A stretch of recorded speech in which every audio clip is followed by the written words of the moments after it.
pressa, mas passos que não cessam, né? Não paramos, seguimos, né? Às vezes num ritmo, numa cadência um pouco menor, mas seguimos sem pressa, como aqueles que vão em direção ao alvo. Nós temos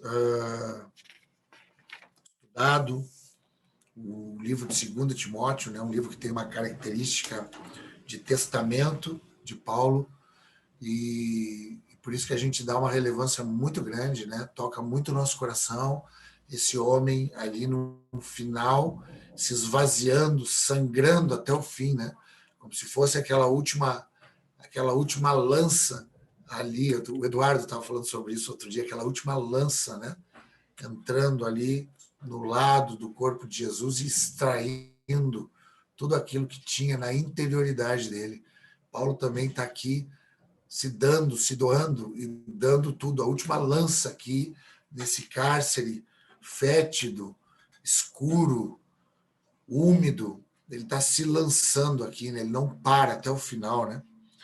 Então, isso inspira muito a nossa vida, isso é uma testemunha de fé mesmo, que nos inspira mesmo, nos auxilia, e é nesse ambiente que a gente está, ele se voltando para Timóteo, que é esse jovem que ele tem características muito peculiares, que apesar da sua tenra juventude, né, cronológica, ele ganha ali uma expressão de avivamento no que diz respeito à sua responsabilidade com o reino de Deus.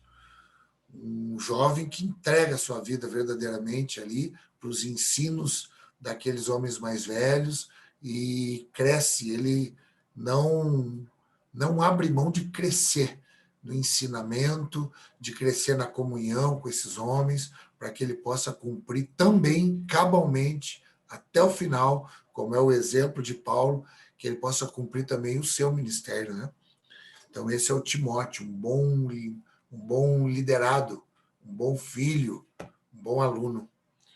E nós passamos ali, né, nesse livro, pelo primeiro capítulo, que falava ali a respeito de reavivar o dom que estava nele, Paulo dizendo, reaviva esse dom que em ti é um depósito na tua vida, e porque o espírito que tu recebeu não é de covardia, não é de alguém que se omite, nem de alguém que agride, mas é de poder, amor e moderação pela graça.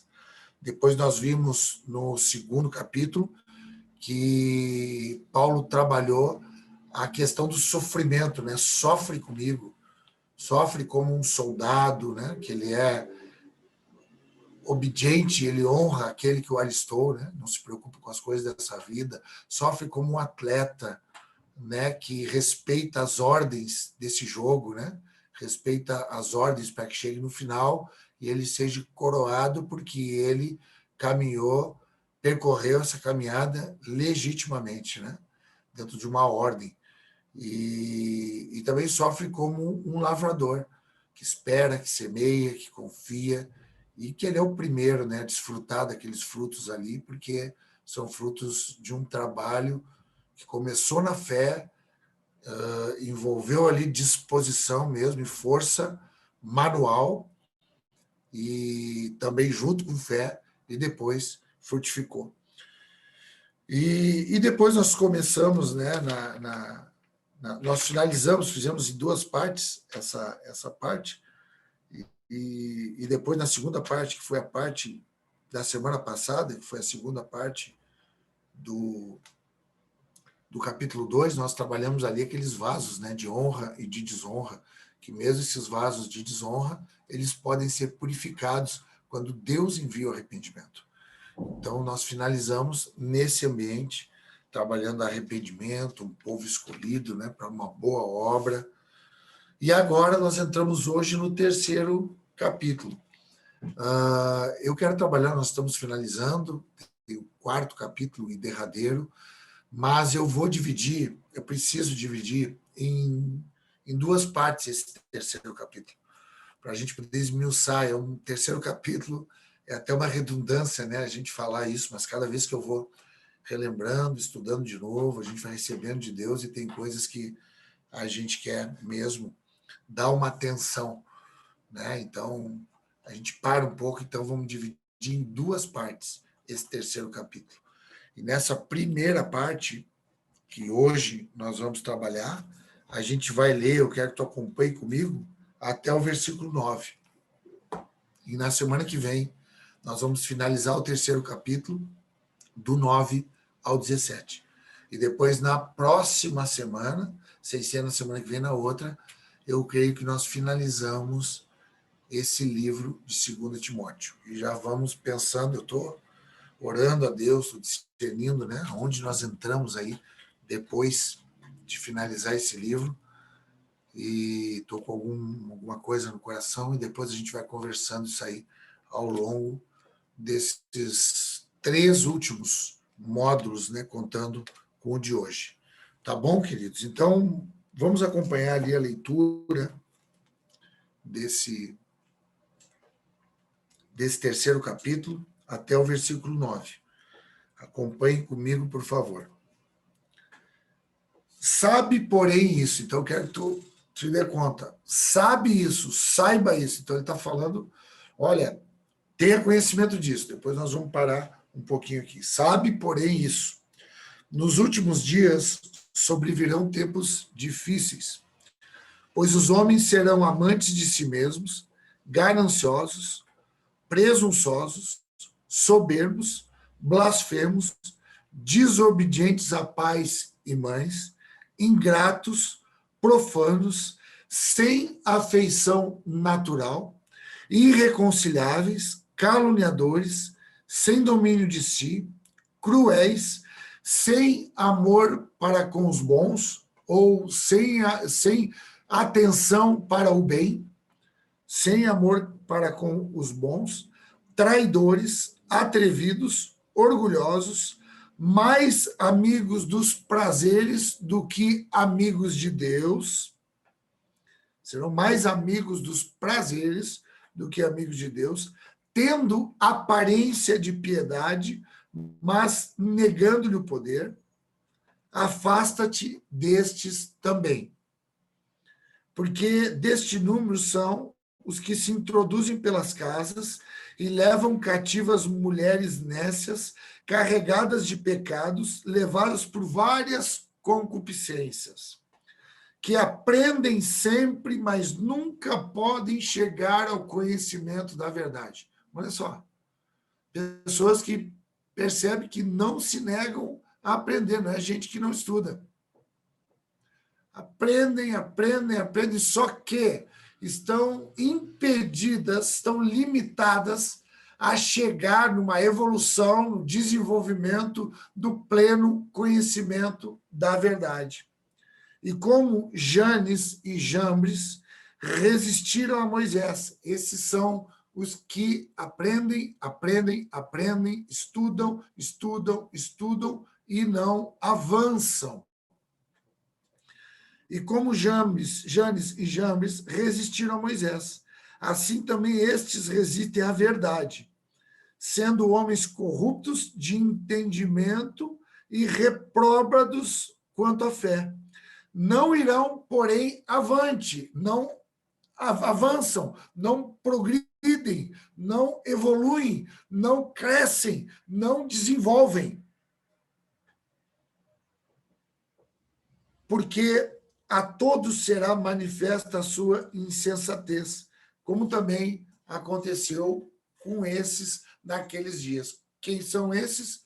Janes e Jambres, que depois a gente vai falar um pouquinho sobre essa dupla nessa noite. Amém, queridos? Vamos lá, então. Graças a Deus. Vamos primeiro pensar e anotar, eu quero que tu registre aí, a questão dessa sabedoria, porque ele diz, tu precisa saber, saiba. Noutra versão, ele diz assim, você precisa saber disto. Saiba. Aqui, saiba, ela está dizendo respeito a uma sabedoria que vem do alto, uma sabedoria que vem de Deus, pela revelação. Lembra o que nós estudamos no domingo, no culto? A parábola do semeador, né? Gente que não consegue entender, e quando os discípulos chegam para Jesus, ele diz: a vocês é dado conhecer os mistérios do reino de Deus. É essa sabedoria, é esse o conhecimento. Não é uma sabedoria de uma sapiência de informação, uma sapiência por experiência que já tivemos, por idade que a gente já teve, ou por experimentarmos muitas vezes a mesma coisa, nós ganhamos uma sabedoria a respeito daquele tema, ou a respeito daquele conteúdo, ou a respeito daquela situação. De tanto vivenciar uma situação qualquer, a gente já tem uma sabedoria, um conhecimento a respeito daquilo, mas não é isso que Paulo está falando. Paulo está falando, sabe, de uma forma espiritual, de uma forma como alguém que foi habilitado com um odre renovado, com uma mente de Cristo e que está recebendo um vinho novo, um ensino do Espírito de Deus que está guiando o entendimento dessa pessoa, dessa autoridade, desse cristão, dessa liderança. Então, saiba disso. Amém, queridos? Então, escreve aí a sabedoria. Não são palavras persuasivas, é uma sabedoria que vem de Deus. Algo que é revelado do Espírito. Que não quer dizer que nós não tenhamos que ter a sabedoria, o conhecimento, a ciência humana e terrena.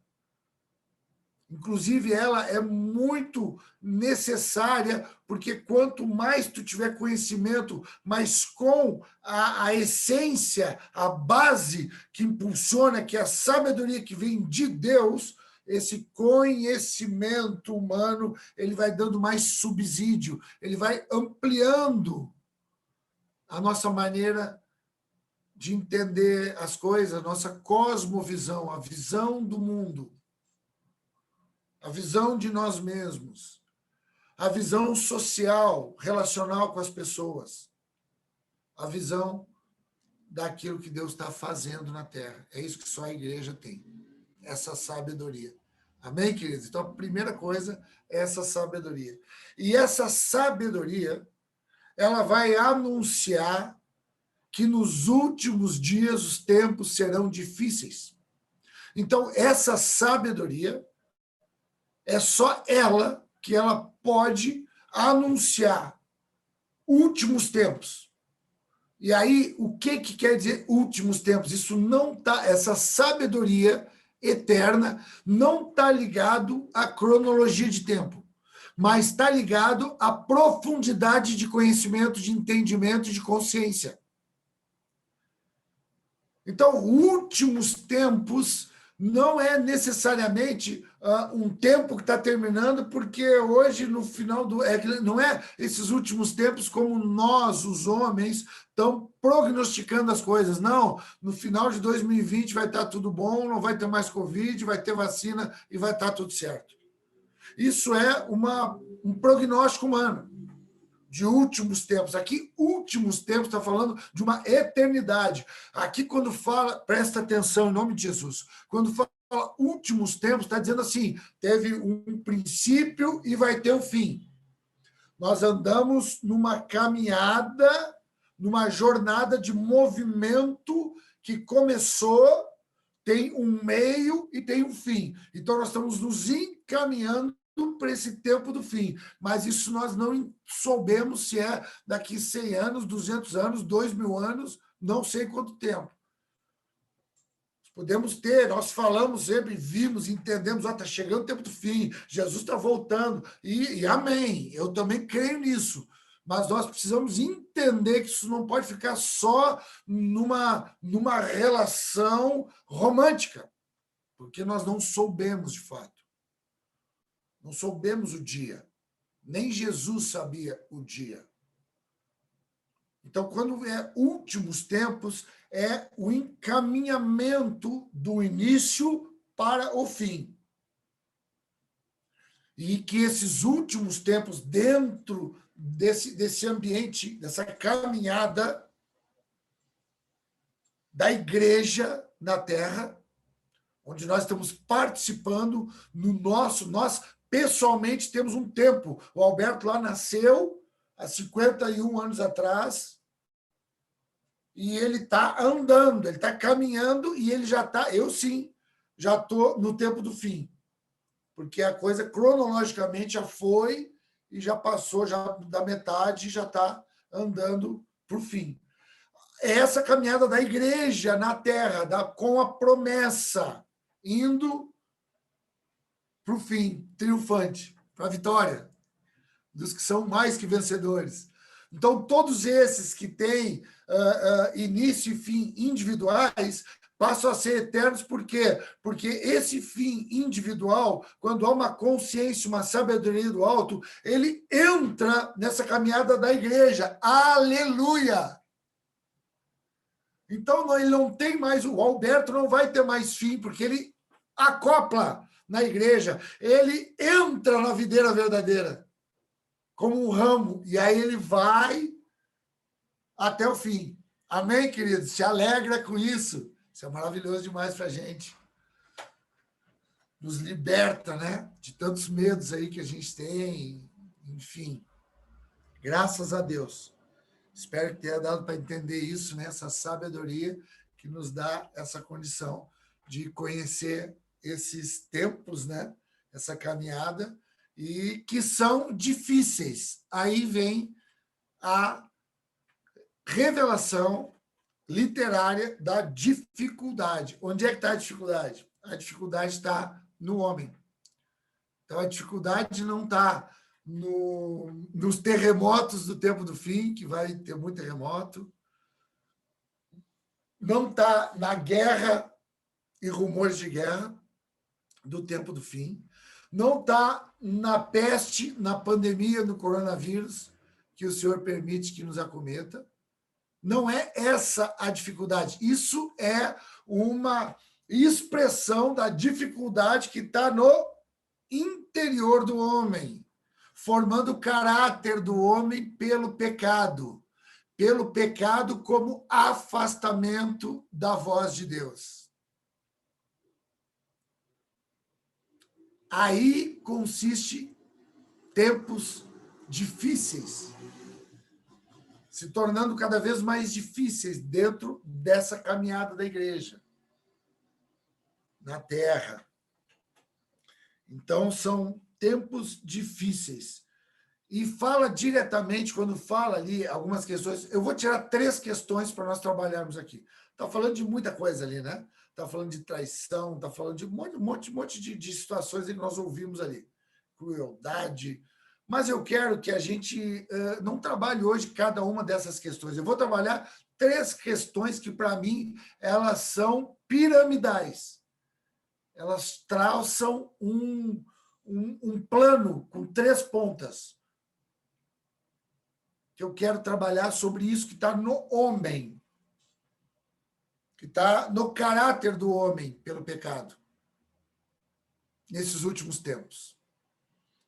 E a dificuldade é que todos esses aspectos malignos na formação do interior do homem e que acaba projetando num comportamento do homem em pecado em algum nível.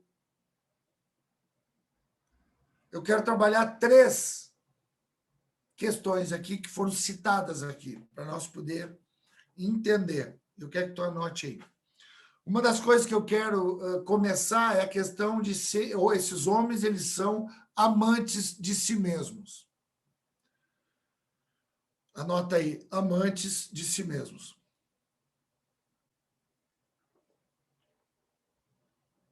Ou seja, homens egoístas, homens voltados para si mesmos, homens que se preservam, homens que se auto-enaltecem,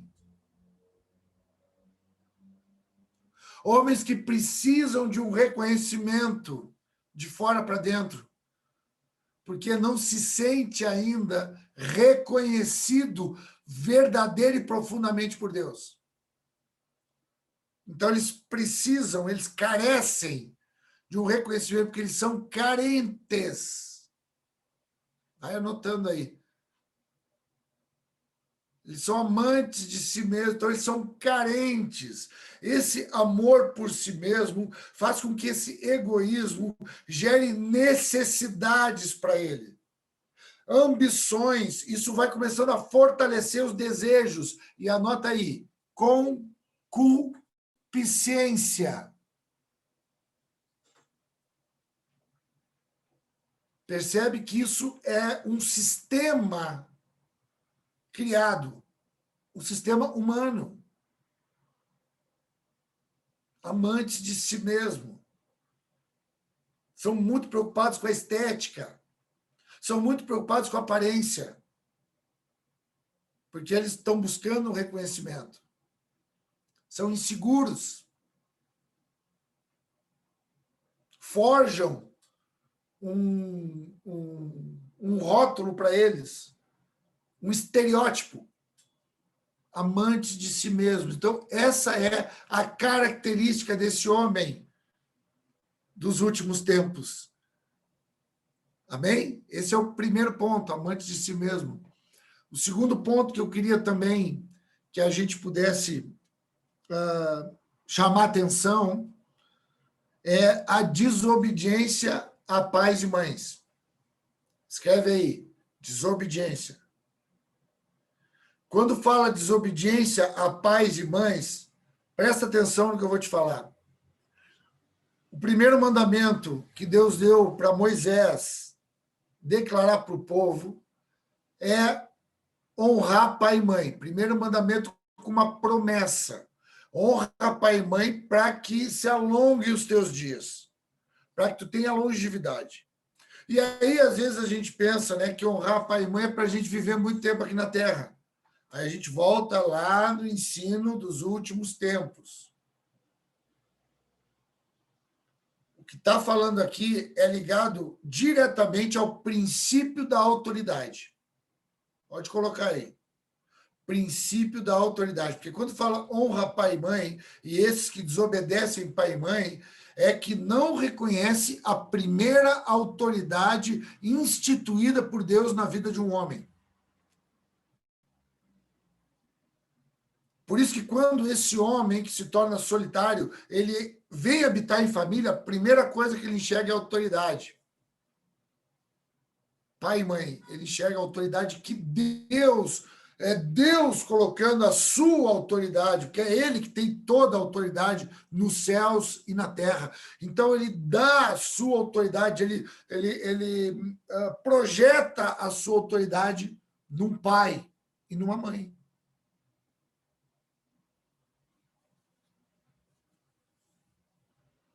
E aí, esse filho começa a honrar, a obedecer. Não o pai e a mãe, mas ao pai original, a Deus.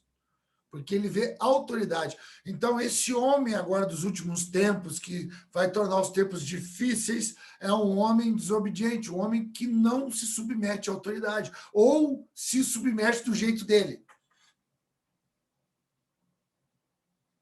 Do jeito que ele acha que tem que submeter. Ele escolhe como que ele se submete. Ele sabe até onde ele se submete.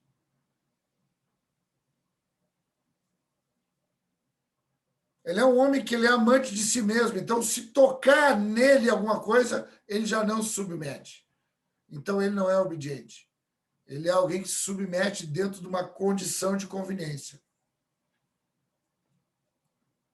Muito importante esse segundo ponto.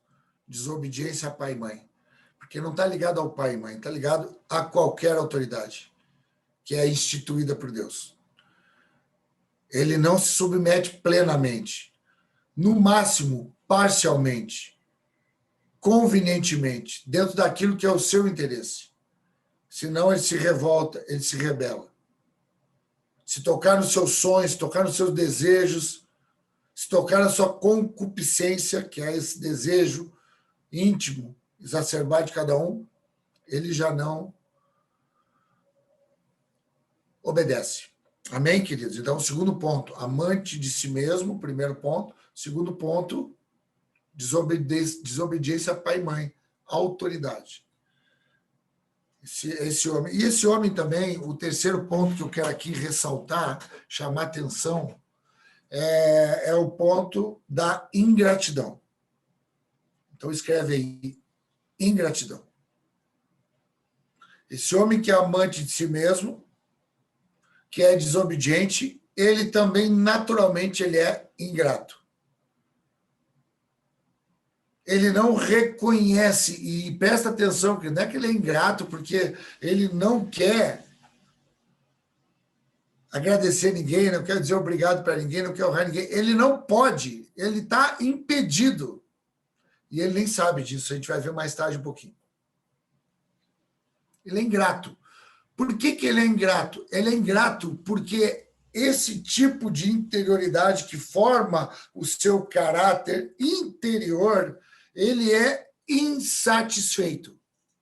Escreve aí, do lado da ingratidão, insatisfação, porque ele não é um homem pleno, um homem ou uma mulher, né? Um homem no sentido da espécie, não do gênero. Ele não é um homem pleno, então ele é insatisfeito. Por isso que ele é ingrato. Então, nada é suficiente para ele. Então, a pessoa pode fazer para ele o favor que for, a pessoa pode servir ele do jeito que for. Isso não vai nunca suprir a carência desse amante de si mesmo, desobediente, ingrato. Assim que não vier aquilo que ele deseja pela sua concupiscência, que é voraz e devoradora. O devorador, querido, ele não é o diabo. Diretamente, ele é o diabo, assumindo a forma do homem, assumindo a forma do teu irmão, assumindo a forma do teu pastor, assumindo a forma da família, que devora a relação. Onde não há conveniência, onde tocam no nosso direito, onde toca no nosso interesse, a gente devora. A gente vai ver isso também daqui a pouquinho. Porque a gente é ingrato. E essa ingratidão, ela é muito cruel. A pessoa, tu pode fazer, a gente que ora por ti, que te abençoa, não fez uma coisa, tu mata essa pessoa de alguma forma. Ou abandonando ela, ou falando alguma coisa, ou bloqueando no Facebook, no Instagram, bloqueando no Face. Hoje tem essa expressão de devorador, né? Bloqueia, não fala mais, não cumprimenta, porque é ingrato, não tem gratidão a Deus, não é gratidão a homens. Ele é amante de si mesmo porque ele não ama a Deus. Ele é desobediente aos pais porque não reconhece a autoridade de Deus. Ele é ingrato aos homens porque ele não reconhece o que Deus já fez por ele. Ele não faz nada disso intencionalmente. Por isso que nós vamos ver que ele tem uma aparência muito bacana.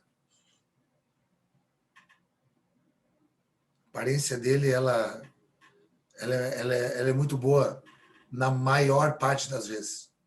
Mas a interioridade dele não é boa. É um sepulcro caiado, né, Tayana? Então, a ingratidão é uma insatisfação, é uma incompletude que nos torna reclamadores constantes, murmuradores, especialistas em ver aquilo que não é, negativo, amam falar daquilo que não é, amam, se alimentam disso. Então, essas três questões eu queria que tu anotasse, e queria que tu anotasse uma questão, mais uma questão que, para mim, ela completa essas três questões que juntam essas todas outras e muitas outras que existem, né, dentro de um perfil de alguém que está afastado de Deus, afastado do Evangelho, afastado daquilo que Deus está ordenando para a gente, e fala que é uma pessoa sem afeição natural. Aí anota aí, afeição natural. E aí é onde essa afeição natural, o que é essa afeição natural? A afeição é ali uma amabilidade, aí está ligado diretamente na relação. Então, Deus nos fez com afetos naturais, e nós perdemos isso, e nós nos tornamos pior do que animais. Porque tu sabe que no reino animal, um animal, ele não devora um outro animal da mesma espécie. Tu não vê isso acontecendo no reino animal. Isso só acontece quando há uma desordem ali, né? Isso não é uma ordem, mas dentro dessa ordem há ali as exceções, né? Dentro dessa regra. Mas a regra não é um leão comer um outro leão. Tu sabe que até o abutre, que é um animal que come carniça de outros animais mortos, ele identifica quando é um outro abutre e ele não come. E o homem não é assim. E isso a gente vai ver ali no livro de Gálatas. Tu não precisa abrir para a gente não perder tempo. Anota aí Gálatas. E eu vou ler ali do 12 ao 14. Gálatas 5, do 12 ao 14. Gálatas 5. Então o povo se espalhou por toda a terra. Não. Parei que eu tenho tanto livro aqui. Ah, não, está lá na outra Bíblia lá. Desculpa. Estava lendo o outro texto de Êxodo, que nós vamos ler depois. Esse é Gálatas. Eu vou ler do 13 ao 15, no capítulo 5 de Gálatas. Do 13 ao 15. Porque vós, irmãos, foste chamados à liberdade. Não useis, então, da liberdade para dar ocasião à carne, mas servi-vos uns aos outros pelo amor. Porque toda a lei se cumpre numa só palavra: amarás o teu próximo como a ti mesmo. Se vós, porém, vos mordeis e devorais uns aos outros, vede que não vos consumais também uns aos outros. Outra versão diz assim, ó, se vocês mordem e devoram uns aos outros, tomem cuidado para que não sejam mutuamente destruídos. Então, é uma relação social devoradora, se devorando uns aos outros. E aí nós perdemos o afeto natural, a afeição natural. Qual era a afeição natural? O amor, se amar, se tolerar, sofrer um pelo outro, ter paciência, esperar. E isso nós perdemos e começamos a nos devorar uns aos outros. Então perdemos essa afeição natural. Por isso que os tempos são difíceis nas relações. Porque as relações elas não são mais relações com essa afeição íntima e natural como Deus fez. Isso foi comprometido pelo pecado e o homem se tornou dessa forma, em alguma área, em algum nível. E Jesus veio para trazer ordem, para modificar isso, para trazer a essência natural desse homem generoso, justo, santo. Amém, queridos? Então, essa é a expressão, né? Que é a expressão também que a gente leu ali, a questão do ímpio, né? Que mais uma vez a gente viu a questão da impiedade, né? Esses homens que se tornaram contrários à justiça de Deus, né? Esses são os homens que se tornaram ímpios. A gente viu lá no livro de 1 Timóteo, quando nós estudamos no último capítulo 6, aquela questão da piedade, né? Se alguém ensina outra doutrina e não se conforma, olha a inconformidade, a insatisfação, não se conforma com as sãs palavras do nosso Senhor Jesus Cristo e com a doutrina que é segundo a piedade. Então, nós trabalhamos muito sobre a piedade, a palavra pio, que é devoto, que é alguém que é justo, que é alguém que é cumpridor dos deveres, e a palavra impio, que é alguém que é impiedoso, que é alguém que é contra essa justiça de Deus, contra essa santidade, é uma incredulidade, né? Mas demonstra uma aparência de fé. que é onde a gente viu ali, que é o ponto que eu quero entrar, tendo uma aparência de piedade, mas negando o poder da piedade, negando que essa piedade, que é essa relação amável, essa relação tolerante, essa relação que convive com a injustiça, essa relação que convive com perseguição, convive com ódio, que suporta, essas pessoas não entendem que isso tenha eficácia. Não tem como entender isso, irmãos. Só quem recebe uma palavra mesmo, de justiça, separação, que consegue entender a força da piedade. Senão a pessoa usa aquela outra força que vai se devorando uns aos outros. Só um homem perfeito, que é um homem de Deus, um cristão, consegue saber o valor da piedade. Em nome de Jesus.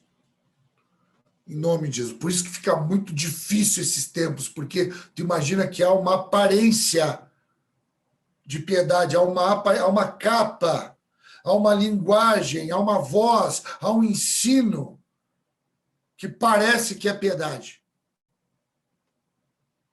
Parece que é sã doutrina.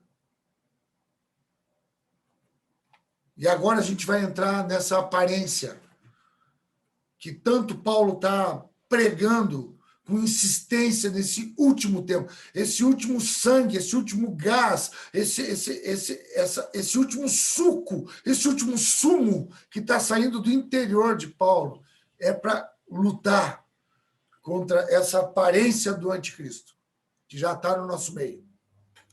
Essa voz que está no nosso meio, sem que as pessoas se deem conta, e na semana que vem a gente vai bater bastante nessa tecla, porque a gente enganando e sendo enganada. Te sugiro, né, te estimulo a ler esse capítulo várias vezes, né, meditar nele, como alguns de vocês fizeram e já até conversaram comigo sobre isso um pouco. Mas aí, essas pessoas, né, que são essas pessoas que ele diz que são esses com aparência, eles têm uma aparência tão tremenda que eles se introduzem nas casas, se introduzem nas vidas das pessoas, que aqui fala de mulheres cheias de concupiscência, né? Mas eu não quero entrar nesse lugar específico, eu quero que a gente pense que é gente que tem capacidade por essa aparência de entrar nessas casas, nessas pessoas vulneráveis. Por isso que tu não pode ser uma pessoa vulnerável, meu irmão e minha irmã. Deus está te dando subsídio, alimento sólido, para que tu não seja vulnerável, para que tu discerne o espírito da verdade e o espírito do erro. O espírito do Cristo e o espírito do anticristo. A voz que está na vida da igreja e a voz que está no falso profeta. É isso que o Espírito está dando para a gente, para a igreja, e que sempre deu nessa caminhada. Por isso que a igreja sempre perseverou triunfante, prevalecendo. E vai ser sempre assim. O desafio é nós entrar nela. É nós não ter daqui a pouco o risco de estar sendo enganados pelo nosso coração e estar vivendo uma vida de aparência, de piedade, mas no fundo somos homens amantes de nós mesmos, desobedientes e ingratos, sem a afeição natural. Esses homens entram nas casas, esses homens penetram na vida das pessoas, esses homens convencem, esses homens, essas pessoas, essas mulheres, eles convencem, eles entram e fazem um estrago, né, nesse lugar, que é como nós vimos ali, né? E aí são essas pessoas que aprendem e nunca conhecem a plenitude da verdade. Tem muita gente estudando, tem muita gente aprendendo um monte de coisa, tem muita gente com dedicação.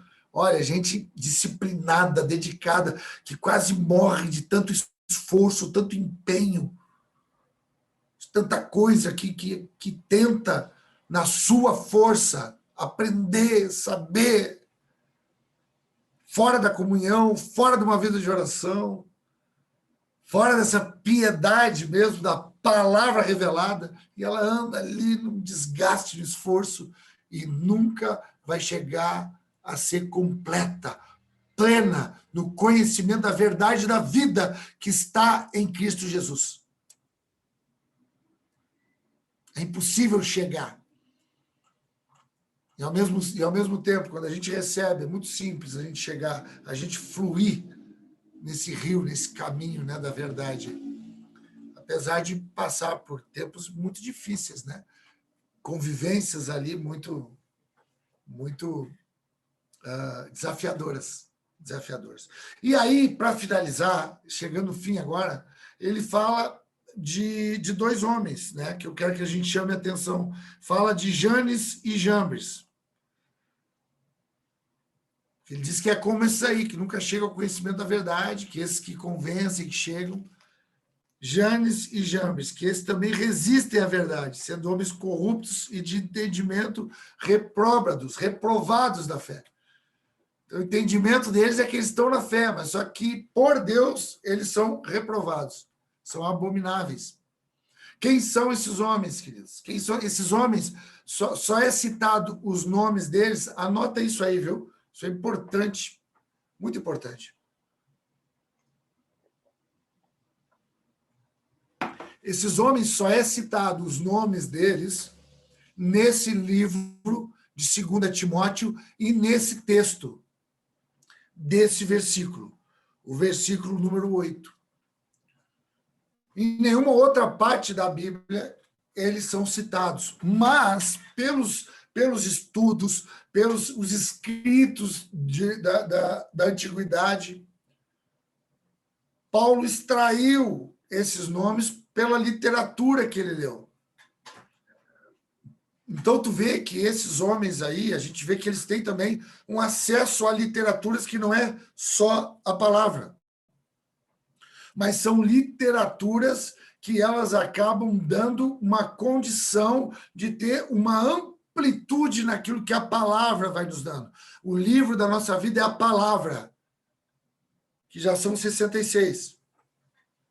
Mas havia, naquela época, umas biografias, e esses nomes foram extraídos, e nós descobrimos quem são esses dois homens que são citados na Bíblia, mas de uma forma anônima. Mas aí se descobriu, Paulo acabou colhendo essas informações através do Talmud babilônico, que citava esses nomes e quem eles eram. O Talmud judeu.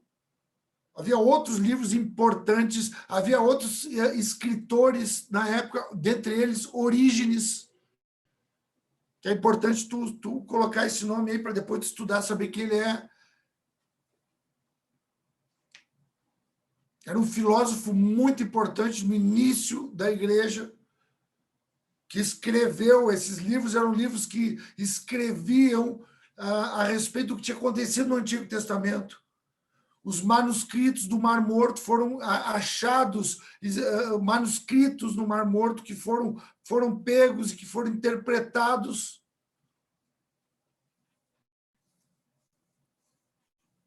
O Targum, que era um manuscrito muito importante para os judeus e para os hebreus, porque era da língua aramaica, daquilo que tinha acontecido nos tempos antigos, para que pudessem saber como que a igreja caminhou e transitou durante esses tempos. Então, foi daí que Paulo extraiu quem eram esses homens. E esses homens estão lá na história de Moisés, como ele mesmo citou. Quando Moisés e Arão foram colocados por Deus para ir falar com o faraó. Então, eu não vou ler para vocês a história, para a gente não perder tempo, a gente já está chegando aqui, né, no nosso final, só um pouquinho, deixa eu ver que horas a gente tem aqui, só para me organizar melhor aqui, saber um pouquinho mais. Temos mais aqui, 7, 8 minutinhos aqui. Então, esses homens, eles estão lá em Êxodo, no capítulo 7, eles também aparecem no capítulo 8 e também aparecem no capítulo 9. Quem são esses homens? Então, Deus, presta atenção, Deus pega e fala para Moisés e Arão, que é o irmão mais velho de Moisés e o colaborador, o amigo, para eles andarem 2 a 2. Vai lá falar com o faraó para que eu quero tirar o meu povo do Egito, meu povo já ficou aí 430 anos e agora eu vou retirar com a minha mão forte do Egito. Então vai lá e fala, te apresenta para ele, fala para ele. E quando ele disser para ti que ele vai querer ver sinais, ele vai querer ver milagres, aí Arão atira o teu bordão, teu cajado no chão, ele vai se transformar numa serpente. E é isso que acontece diante de Faraó.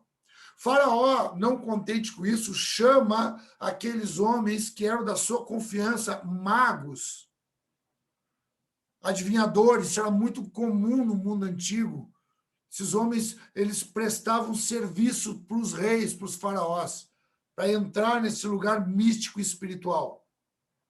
E esses homens capazes, eles vieram, e eram esses dois homens, Janes e Jambres. E eles vêm diante de Faraó e também fazem o mesmo milagre. Também serpentes ali acabam, paus são transformados em serpentes. Mas o detalhe é que a serpente ali, que era o bordão de Arão, ele come, ele prevalece sobre aquelas outras serpentes criadas por aqueles magos, mágicos, encantadores.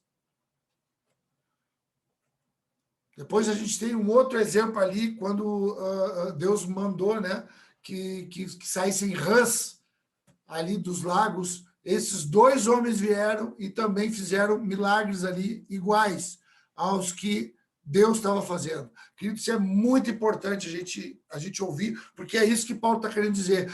Ele está dizendo, olha, essas pessoas aí, eles são encantadores. Algumas versões, lá em Êxodo 7, fala, eles usavam de ciências ocultas. Outros dizem, eles usavam de encantamento. Querido, se é uma coisa que nós vivemos hoje, é muito encantamento. Quando nós somos frágeis, vulneráveis, nós nos encantamos com muita sabedoria, com muita ciência, com muito evento, com muita palavra, com muita aparência. Por isso que somos facilmente invadidos por esses que têm aparência de piedade e que corrompe a nossa vida, corrói a nossa vida. Nós vimos que é como um câncer, né? Paulo está muito preocupado com isso. É muito parecido, eles fazem sinais, eles fazem milagres, mas o fato é que o evangelho da verdade de Jesus Cristo prevalece. Prevaleceu sobre essa serpente desses encantadores, mas há um encantamento. E é assim que eu quero finalizar contigo nessa noite. Esses homens, esse ambiente difícil de relacionamento, mas é um relacionamento muito legal, muito bacana, muito bom, muito inteligente, conversas legais, porque ele diz assim, ó, desses aí vocês se afastem. Amém? Lembra ali? Vamos voltar ali. Lá no 5, esses que têm aparência, se afastem deles. Quando fala se afastar, presta atenção no que eu vou te falar. Quando fala se afastar, não é deixar de conviver. É não deixar penetrar na nossa casa, no nosso coração, como eles entravam naquelas casas. Não é se afastar, não é cortar o relacionamento, pelo contrário. Pelo contrário, é estar junto, é conviver, mas é saber com quem tu está.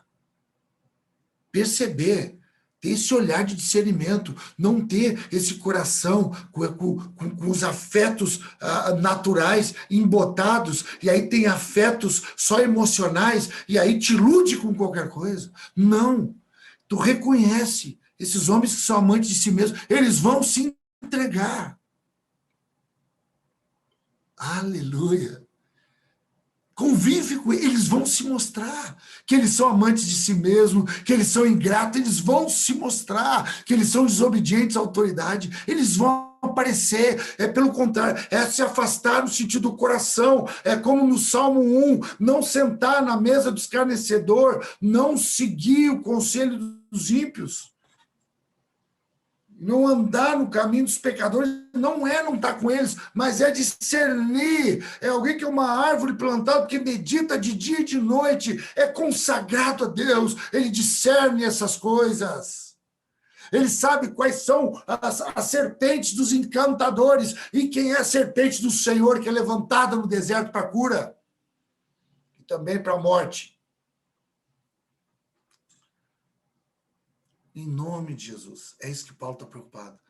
Então, não é se afastar fisicamente. Quem vai se afastar fisicamente vão ser eles mesmos, porque eles não vão aguentar. Mas nós, o cristão, ele não se afasta de ninguém. Ele não abre mão de ninguém. Ele tem paz com todos, ainda que todos vociferem, devorem, matem, julguem, caluniem, mintam. Ele ama, porque ele é realmente uma estrutura piedosa. Ele não está fazendo força para isso. Ele é essa natureza piedosa. Ele se transformou no ímpio, no pio piedoso. Então, não é um afastar-se no sentido de não andar junto. Dá para... Entenda, irmãos?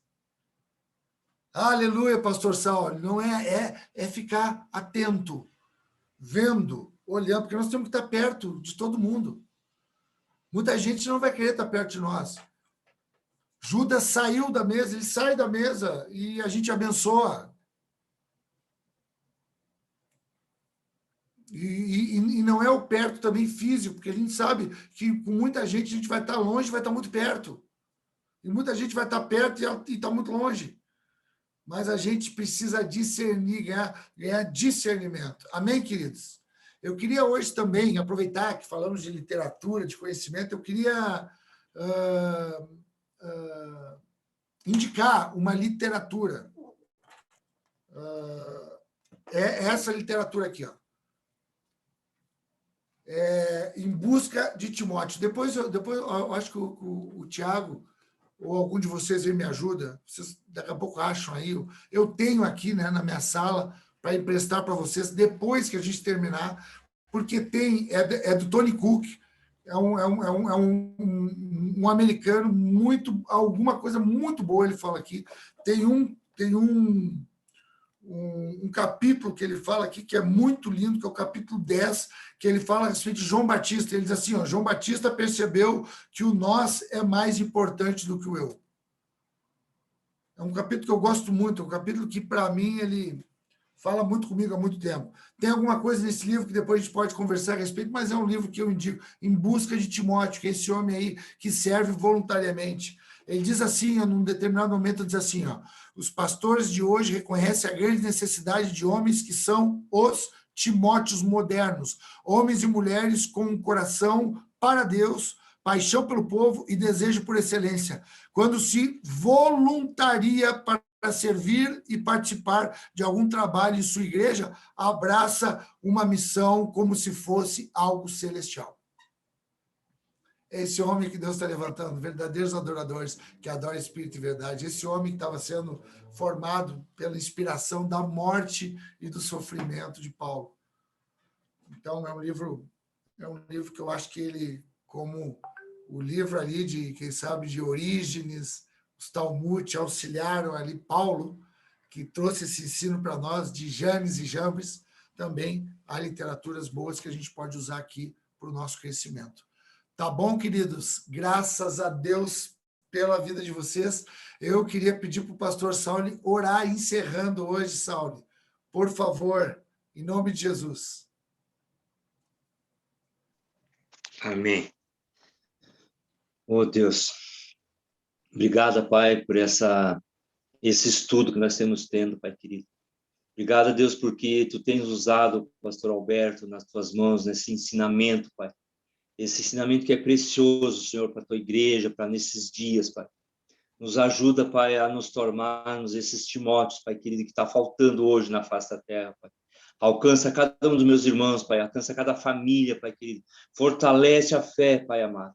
Nos ajuda, Pai, nessa caminhada de cada dia, Pai. Nos fortalece, Pai, aumentando a nossa fé, Pai. porque a tua palavra diz que nós acharmos que temos pouca fé, Pai, pedir que tu nos dá, Pai.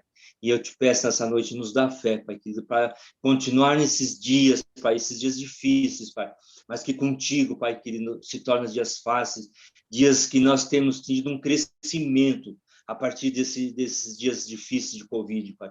Obrigado por esse estudo, Pai. Obrigado, Deus, porque tu tens nos dado esse alimento, Pai, querido, até as nossas casas. Nós te pedimos e te agradecemos, Pai, a cada dia. Em nome do Senhor Jesus. Amém. Amém. Obrigado, Saulo. Em nome de Jesus, queridos, eu despeço vocês com, assim como Paulo começou, saibam disso. Tenham sabedoria de Deus sobre a vida de vocês, viu? Algo de Amém. Deus mesmo, não só uma aparência, uma fachada, mas algo profundo, algo impactante, algo que é dessa igreja que vai atravessar toda a história até o final. E que vocês estão dentro desse projeto de Deus, tá bom? Deus abençoe Amém. vocês.